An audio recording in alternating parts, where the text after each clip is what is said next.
cerita wayah ratri nganti gagatrina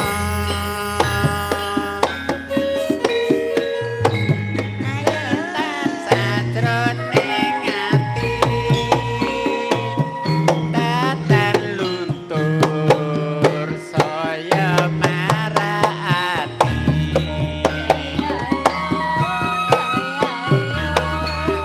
kowe dadi garwa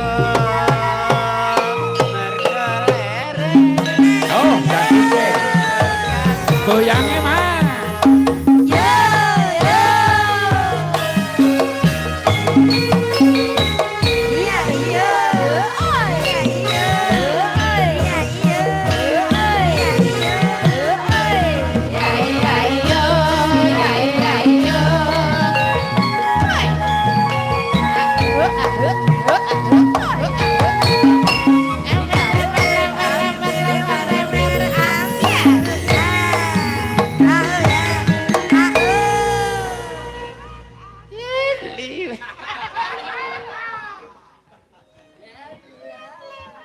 yen Sida liwat ora? liwat aku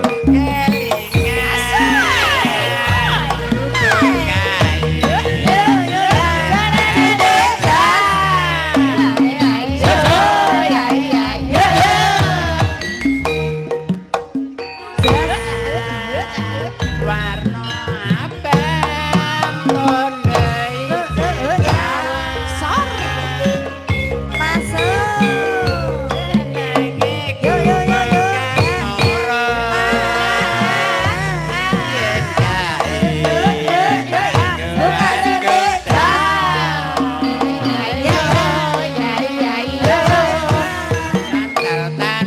kloso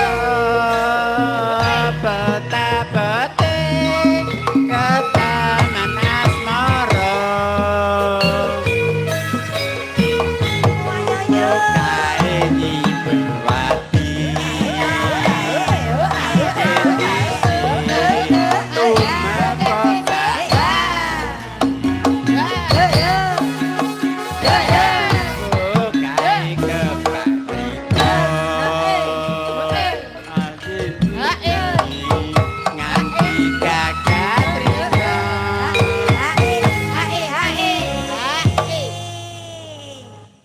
grogi Pak dados kesupen. Mboten sah grogi kaya adate mawon ngoten lho. Dadi dianggep wae niki ten panggung sampean. Panggungnya pundi jenengan? Panggungnya pundi? Panggung napa Pak? Lah nggih maksudnya kan mau enten jeneng panggung ana jeneng asli. Nggih niku nak des payu ngaten Pak. Oh, des payu. Ayo ndang tak des. Des payu. Des payu. Ya. Ya, kanca-kanca kira-kira pas arep melu payu ya kena. Melu payu iki. Heeh. Derek sinten niku Pak? Kan? Derek sinten ajenge payu? Loh, ajeng niku mau. Derek melu payu. Sok tindak Jogja. Mboten Pak. Oh, nek tindak Jogja saged ngegrab ning kanca kula sing ngegong niku tukang ngegrab. Paling niku teng Sarkem niku lho Pak. Aduh. Ngerti dalane. Nika pun ngerti dalane pun apal nika. Sok ngeterke juragane mbiyen. Juragan ngendi blero, Pak? Ya terus ke Mas. Cadetan sajroning ati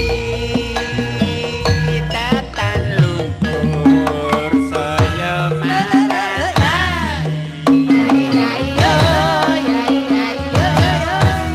kowe dadi garwa mergo lereng bekas moro Matur nuwun. matur nuwun Pak. Mangke ten gara-gara malih nggih. Mboten. Ampun kesesa kondur rak dereng sayup nek wanci gara-gara. Sampun Nganti dereng kaya panas. nganti kaya Matur nuwun jangan sanget, Pak. apa sayup. Nggih, mboten ana-ana. Sing penting